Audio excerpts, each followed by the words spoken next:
In today's video, I'm going to teach you how to reset App Store password. If you've ever tried to change the password you use in the App Store, you may have noticed there isn't a separate App Store password. That's because the App Store uses your Apple account, also called your Apple ID. So when you reset the App Store password, you're really resetting your Apple ID password, and that change applies everywhere you use it.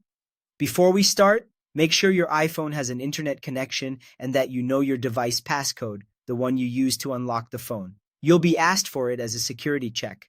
It can also help to have a few minutes free because you may be prompted to sign back in to some Apple services afterward.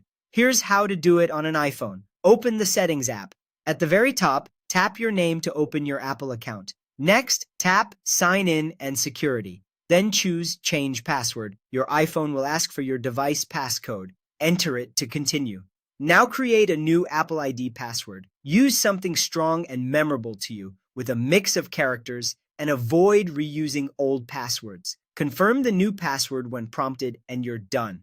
The reset takes effect right away because the App Store, iCloud, and your iPhone use the same Apple ID password. Changing it here changes it everywhere.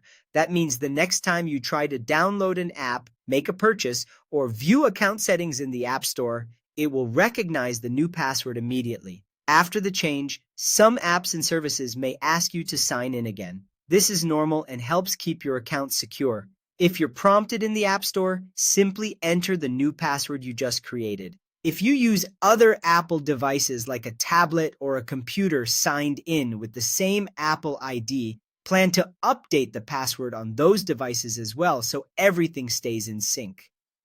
A few quick tips to wrap up. Choose a password you haven't used before, store it securely, and consider turning on two-factor authentication if it's not already enabled.